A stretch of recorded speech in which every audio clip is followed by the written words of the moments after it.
Hello प्यारे बच्चों, आज हम कक्षा 8 क्लास 8 संस्कृत सुरभिया के चतुर्दश पाठ 14 लेसन 14 देवी अहिल्या नामक पाठ को पढ़ेंगे और समझेंगे। तो अहिल्या बाई ने कई सामाजिक कार्य किए हैं और भारत भर में उन्होंने तीर्थ स्थलों पर मंदिर बनवाए हैं। उन्होंने भूखों के लिए जो है अन्नदान किया था और प्यासों के लिए उन्होंने कई प्याऊ बनवाए थे। तो हम इस पाठ को पढ़ेंगे और समझेंगे।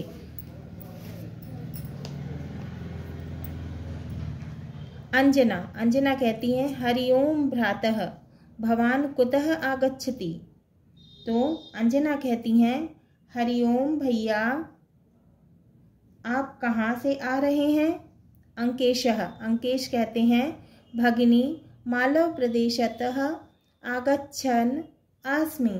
तो अंकेश कहते हैं कि बहन मालवा प्रदेश से आया हुआ हूँ।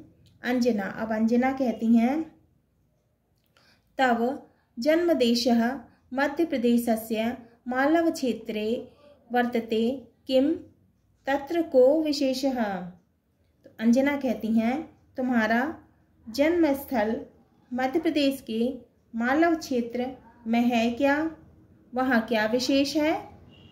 अंकेशः अंकेश कहते हैं आम हाँ। विक्रमादित्य भोजराजाभ्याम पोषिते मालव क्षेत्रे अहिल्यायाः प्रजावात्सल्यम् इति विषयम् अधिकृत्य लेखन प्रतियोगिता आसीत्। अंकेश कहते हैं हाँ, विक्रमादित्य और भोज राजाओं द्वारा पोषित मालव क्षेत्र में अहिल्या की प्रजा वत्सलता इस विषय पर लेखन प्रतियोगिता थी। अंजना अब अंजना कहती हैं ताहिर कथम में अहिल्या वृत्तम श्रोतुम इच्छामि। अंजना कहती हैं तो मैं अहिल्या बाई के बारे में सुनना चाहती हूँ। अंकेश कहते हैं सुशीला बाई माणकोजी इति अन्योः सुपुत्री आसीत्। अंकेश कहते हैं यह सुशीला बाई व माणकोजी की पुत्री थी। अहिल्या बाई महाराष्ट्र से चौंडीग्रामे पंचविंशत्युत्तर सप्तदश ख्रीस्ताब्दे 1725 मई मासस्य 31 दिनांके जन्म अभवत्। अंकेश कहते हैं अहिल्याबाई का जन्म महाराष्ट्र के चौंडी गांव में ईस्वी सन 1725 में 31 मई को हुआ था। अंजना अब अंजना कहती हैं नर्मदा क्षिप्रा शिवना चंबल नदीभिः संपन्नस्य मालव क्षेत्रस्य वधूः खांडेरावस्य पत्नी खलु अहिल्याबाई। अंजना कहती हैं नर्मदा क्षिप्रा शिवना चंबल आदि नदियों से संपन्न मालव क्षेत्र की बहू खांडेराव की पत्नी थी अहिल्याबाई। अंकेश कहते हैं अंकेशः आम हाँ। सूबेदार मल्हार रावस्य पुत्रवधूः मालव प्रजानां सर्वस्वम् आसीत्। अहिल्यायाः व्यक्तित्वं बहुमुखी प्रतिभासंपन्नं वर्तते स्म। तो अंकेश कहते हैं हाँ, सूबेदार मल्हार राव की पुत्रवधू माने उनके बेटे से शादी हुई थी, है ना, सूबेदार मल्हार राव के बेटे से। मालवा की प्रजा की सब कुछ थी। कौन? अहिल्याबाई, है ना। अहिल्याबाई का व्यक्तित्व जो था वो बहुत बहुमुखी प्रतिभा संपन्न था, माने उनके पास बहुत बहुत सारी योग्यताएं थीं।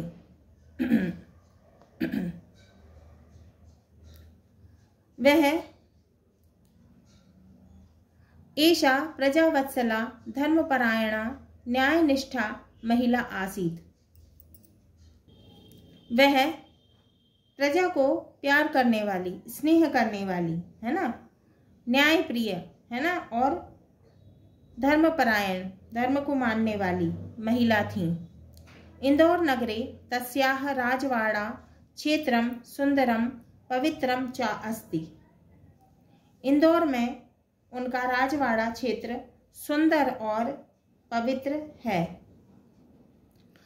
अद्यापि राजवाड़ा स्थलम इंदौर नगरस्य हृदयमिव प्रेक्षणीयं वर्तते। आज भी राजवाड़ा इंदौर के हृदय की तरह दर्शनीय है। अत्र देश विदेशेभ्यः यात्रिकाः दर्शनार्थम आगच्छन्ति। तो यहाँ देश विदेश से यात्री जो हैं इसे देखने के लिए आते हैं। अंजना, अब अंजना कहती हैं, स्मरामि तस्याः धर्मनिष्ठाम, उनकी धर्मनिष्ठा याद है। स्वपुत्रस्य मालेरावस्य मरणानन्तरं नर्मदा तीरम इंदौर समीपस्थं महेश्वर स्थानम राजधानीं चकार। अपने पुत्र मालेराव के मरने के बाद इंदौर के पास नर्मदा के किनारे महेश्वर को राजधानी बनाया। अंकेश कहते हैं, पुनः पुनः स्मरत, फिर से याद करो, प्राचीन कालात अवंतिका नामनी प्रसिद्धा उज्जयिनी महिष्मती नामना प्रशस्तं महेश्वर चेति स्थानद्वयं मालव क्षेत्रे अंतर्भवति। तो अंकेश कहते हैं, फिर से याद करो, प्राचीन काल में ही अवंतिका नाम से प्रसिद्ध उज्जैन और महिष्मती नाम से प्रसिद्ध महेश्वर, ये दोनों स्थान मालव क्षेत्र में शामिल रहे हैं। अंजना, अब अंजना कहती हैं, राज्ञा महिष्मता निर्मिता महिष्मती अधुना महेश्वर नगरमेव अस्ति।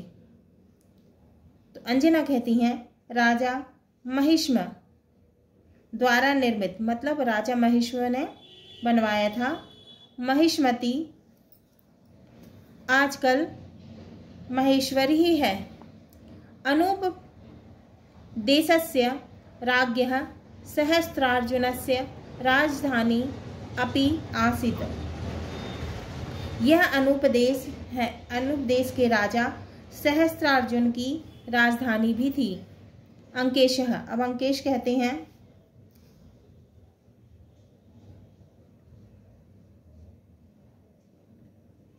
अथम किम, और क्या, रामायण महाभारत ग्रंथयोः बौद्ध जैन धर्म ग्रंथेषु अपि महेश्वरस्य उल्लेखो वर्तते।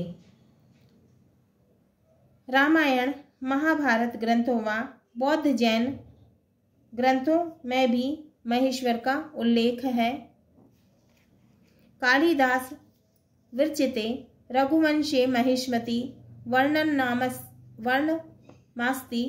आदि शंकर मंडन मिश्रयोः मध्ये शास्त्रार्थ चर्चा महेश्वर स्थाने एव अभवत।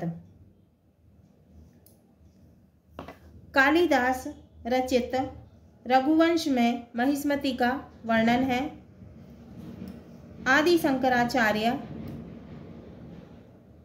व मंडन मिश्र के बीच में जो शास्त्रार्थ महेश्वर में ही हुआ था। एतदेव पुण्यक्षेत्रम अहिल्यायाः राजधानी च अभवत। यही पुण्य क्षेत्र अहिल्या की राजधानी बनी। अंजना कहती हैं,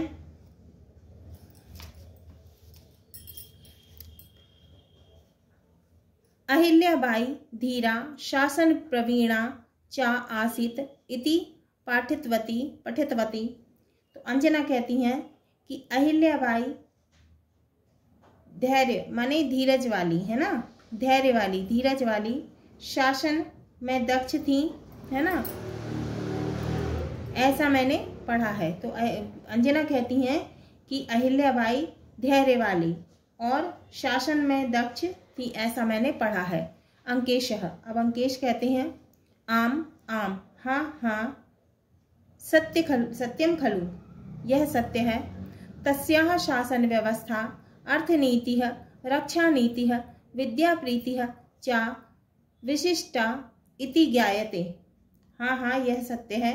उनकी शासन व्यवस्था, अर्थनीति और रक्षा नीति और विद्या के प्रति प्रेम असामान्य था, ऐसा जाना जाता है।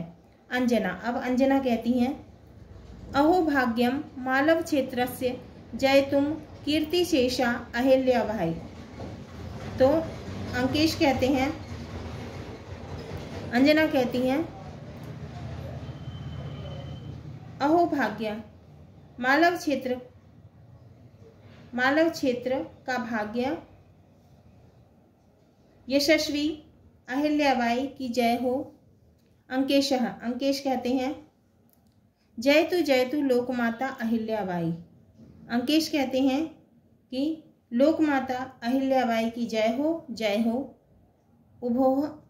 उभो सर्वं सहा जित क्रोधा हिल्याबाईति कीर्तिता धर्मार्थ काम मोक्षेषु निरता राजते सदा। दोनों कहते हैं पृथ्वी की तरह सब कुछ सहन करने वाली, क्रोध को जीत लेने वाली अहिल्याबाई के नाम से प्रसिद्ध, धर्म अर्थ काम और मोक्ष से रत सदा सुशोभित हो। तो दोनों क्या बोलते हैं कि पृथ्वी की तरह सब कुछ सहने वाली, है ना, सब कुछ सहने वाली, क्रोध को सहने वाली, क्रोध को जीतने वाली, है ना, और अहिल्याबाई के नाम से प्रसिद्ध, धर्म अर्थ काम और मोक्ष में रत सदा सुशोभित रहे। अब हम इसके शब्दार्थ पढ़ते हैं।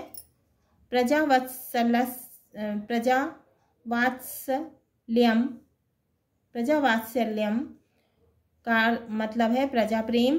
पंचविंशत्युत्तर सप्तदश 1725 उत्तरे का मतलब है आगे। एक त्रिशः का अर्थ है 31। अलभत का मतलब है पाया या प्राप्त किया। सर्व स्वयं का अर्थ है सब कुछ। बहुमुखी प्रतिभा संपन्नम माने बहुत प्रकार की प्रतिभा से संपन्न। विशिष्टा का अर्थ है अद्वितीय या विशिष्ट। कीर्तिशेषा का मतलब है केवल यश के रूप में जीने वाली। सहा का मतलब है धरती, सहन करने वाली। जित क्रोधा का मतलब है क्रोध को जीतने वाली। धर्मार्थ काम मोक्षेषु का अर्थ है अर्थ धर्म अर्थ काम और मोक्ष में। चतुर्विध पुरुषार्थाः का मतलब है 4 प्रकार के पुरुषार्थ, धर्म अर्थ काम और मोक्ष। हाँ तो प्यारे बच्चों, ये हमारा चतुर्दशः पाठः पाठ 14 देवी अहिल्या पूर्ण हुआ। अगले वीडियो में हम इसके प्रश्नों के उत्तर को हल करेंगे।